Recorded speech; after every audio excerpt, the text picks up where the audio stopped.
evening. America is in shock and in mourning tonight, with one of the country's most famous streets turned into a bloodbath by a crazed, relentless sniper. The hotel room full of high-powered weapons. His motive is still not clear. He was 64, retired, a wealthy gambler whose only police record was a speeding ticket.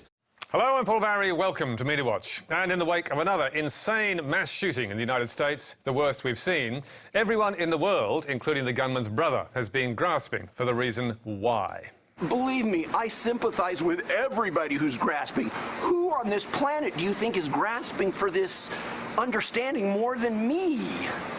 A week has now passed since Stephen Paddock turned his high-powered guns on Las Vegas country music lovers, killing 58 people and wounding almost 500 more.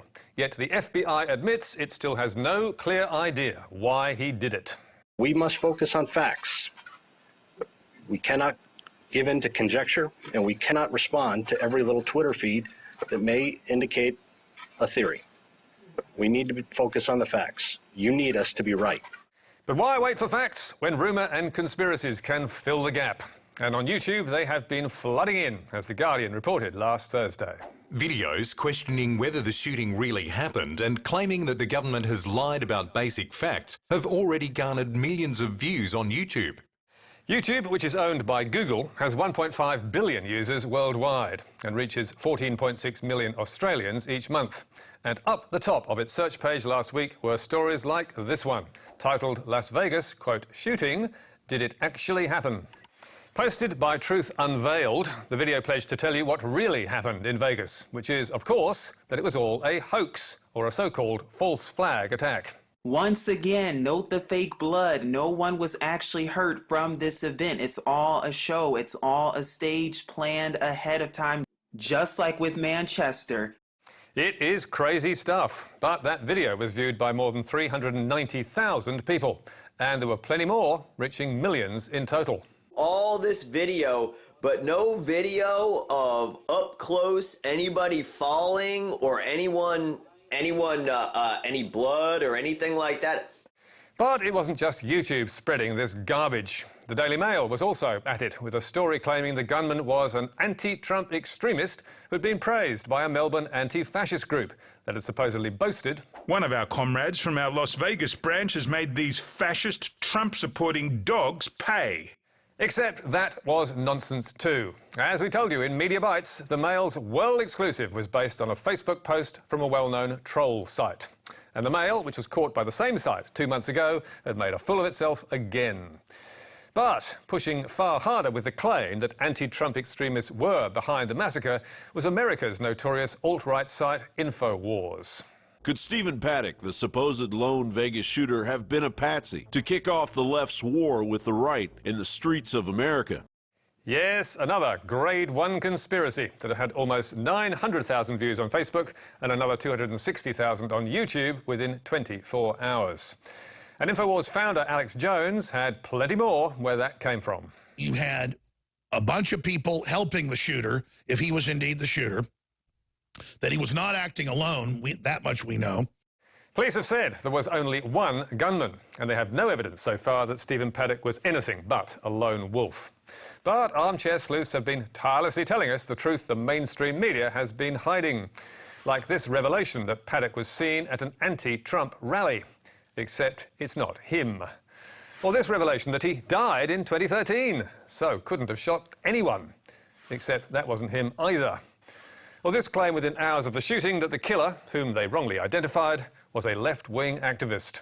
Las Vegas shooter reportedly a Democrat who liked Rachel Maddow, MoveOn.org and associated with anti-Trump army. That post on the far-right Gateway Pundit had first surfaced on the online forum 4chan. But as the story spread, it was promoted by Google and Facebook's algorithms to the top of Google searches and Facebook's Vegas newsfeed. And Facebook has also helped turbocharge a host of other Vegas fake news stories. They are being shared and viewed tens of thousands of times each hour, with no warnings whatsoever that they might be fake, and often no way for readers to flag them as fake news to the company, despite its pledge to do more to crack down on lies and propaganda. Indeed, where videos are concerned, as they are with InfoWars, Facebook told courts last week that nothing can be done. Because the Jones post is a video and not a news article, there's no way for users to flag it right now as fake news, for it to be fact-checked, or for the company to attach related articles that might be more truthful. Given that video is seen as Facebook's future, that is pathetic. So, what can be done? Well, fake news can't be banished, but surely Google, Facebook and YouTube should not be pushing it the way they are. As the New York Times said last week, just because the war against misinformation may be unwinnable doesn't mean it should be avoided. Facebook, Twitter and Google are some of the world's richest and most ambitious companies, but they still have not shown that they're willing to bear the costs or the political risks of fixing the way misinformation spreads on their platforms. And we do have one piece of good news. YouTube announced on Friday it has tweaked its algorithms to favour videos from mainstream news sites after complaints from Vegas victims. We'll see how that goes. And talking of complaints, take a look at this ad in last week's Australian Jewish News. Sophie McNeil, Jerusalem correspondent for the ABC. Why the double standards? Palestinian Shamazneh family evicted. Extensive ABC coverage. Salomon family stabbed to death during Shabbat meal. Minimal reportage. That ad attacking the ABC's coverage of the Palestinian-Israeli conflict was taken out by federal Labor MP Michael Danby, who has a large Jewish constituency in his seat of Melbourne Ports. And 7 days later, he was back for another crack. So, what's it all about? We'll come to that in just a moment. But as one political reporter noted on ABC Radio, the ad is pretty extraordinary. I've never really seen an MP take out an ad personally attacking someone, and personally, in this case, attacking a journalist. And as Gartrell observed on Twitter, Mr Danby's leader also wasn't happy, not least because taxpayer funds had been used in the attack. But does the MP have a point? The nub of Danby's complaint is that two recent stories by McNeil received very different coverage. The eviction of a Palestinian family last month after a court returned their home to Jewish ownership scored a 2-minute feature on the midday news. But the stabbing to death of 3 members of a Jewish family in July did not receive such personal treatment and was reported only in the context of a surge of violence in which 4 Palestinians were also killed. They did not get feature treatment either. So, is that bias or part of a pattern? Well, without an extensive audit, it is impossible to tell. Several Jewish lobby groups claim it is, but McNeil is adamant that it's not, describing Danby's ad as part of a campaign of attacks on reporters who refuse to kowtow to intense and intimidating lobbying and dare report the reality of what is happening here on the ground. The ABC has echoed that sentiment with regard to McNeil and backed her to the hilt, issuing a statement to say, "The ABC has complete confidence in the professionalism of Ms McNeil. Her work has been demonstrably accurate and impartial." And the ABC has been supported by the head of the Journalists Union, Paul Murphy, who tweeted, McNeil does difficult and dangerous job to bring important stories to Australians. Danby, he should pay money back. But that is unlikely to happen because the Melbourne MP is a serial complainant and not just against the ABC.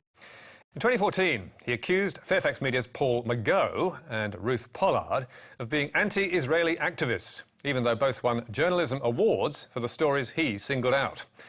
McGough, he said, was biased, incompetent and willfully negligent. Pollard was polemical, one-sided and neither honest nor fair. But other reporters have also come under pressure. John Lyons was the Australian's Middle East correspondent for 6 years and recently wrote a book about his experience, devoting a chapter to the activities of the lobby. In my 35 years in journalism, I've never found so much pressure or heat when attempting to report about Israel. And that's due largely to the power of the Israeli lobby in Australia. And that's a subject that generally you're not meant to talk about. Lyons was clearly surprised and shocked by the whole experience, and he told ABC's The Drum, and I went there with the view that I'd been in Washington and New York, I would report it as I saw it. But every time I would write about settlements, something that's factual, you get targeted as a journalist. If you write the truth of what you see in front of you in Israel and the West Bank, you will be savagely targeted. Reporting from Israel is a job that demands a thick skin, to put it mildly. But Sophie McNeil knew that from the start, as Lyons' book makes clear. Australia, Israel and Jewish Affairs Council published a dossier which amounted to a comprehensive attack on her and wrote to the board of the ABC referencing it. The ABC's managers answered each claim, taking more than 3 weeks. And before McNeil got the job, the ABC's Peter Cave was also targeted by other Jewish groups, as John Lyons' book again reports. The group prepared dossiers on him. They took their case against Cave's bias to the Australian Broadcasting Authority. It took 2 years, but Cave was cleared of bias. Cave told Media Watch that Michael Danby was in the vanguard of these attacks. Danby has been a serial complainant since the late 1980s, trying to force censorship on every ABC correspondent who's ever been posted to the Middle East. Peter George was the first, and every correspondent ever since has copped complaints from Danby. His complaints are half-truths and ill-based. We asked Michael Danby to respond, and he told Media Watch simply, "What I have always said about this issue is that reportage out of the Middle East should demonstrate equitable coverage of Israeli and Palestinian perspectives, not just focus on one side. If coverage by any media outlet has not shown that balance, I have spoken out, as any good local member would do." And in July, the executive director of AJAC, the Australia, Israel and Jewish Affairs Council, Colin Rubinstein, replying to claims made in Lyons' book, was also adamant that no apology is needed. We do critique journalists and media stories when we see factual errors, lack of context or unprofessionalism. The claim that such activities give us too much influence implies that something should be done about our ability to do them, even though they are part of our basic rights as participants in a liberal democratic society. Clearly a sign that the pressure will continue. And with Fairfax and News Corp no longer having a correspondent there, Sophie McNeil will bear the brunt of the criticisms. But now, let's lighten the mood and move on to an inspiring story about a young New Zealander. You wouldn't know it to look at her smiling face. But late last year, Olivia Odie couldn't use her legs. I just wanted to get up and walk so badly. She fought that fight for 12 frightening months. Some days I thought that this was going to be my life. That was a TVNZ report from March last year with the heroic tale of teenager Olivia Odie, who spent a year fighting a disease doctors could not identify, until finally a breakthrough. The wheelchair's days were numbered. Her mystery illness had a name. So it's complex regional pain syndrome and central neural sensitization syndrome. You've had to practice those. Yeah, I had no idea what they meant. Odie is now fully recovered and lives in Brisbane. But she's moving to Byron Bay and starting a wellness blog. And last month, in profiling the aspiring writer, local paper The Northern Star revealed a shocking new explanation for her terrible ordeal. Teen left in wheelchair after Gardasil HPV vaccine reaction. Now that is important public health news. Hundreds of thousands of high school children are given Gardasil vaccine every year in Australia to prevent HPV and cervical cancer. So, did Odie's doctors tell her that it was Gardasil that had crippled her? Well, no. I definitely think there was a link, but there's no way to prove it, Ms Odie said. In fact, it seems her doctors were sceptical, because Odie also admitted to the paper the proposition was controversial and brushed aside by medical professionals.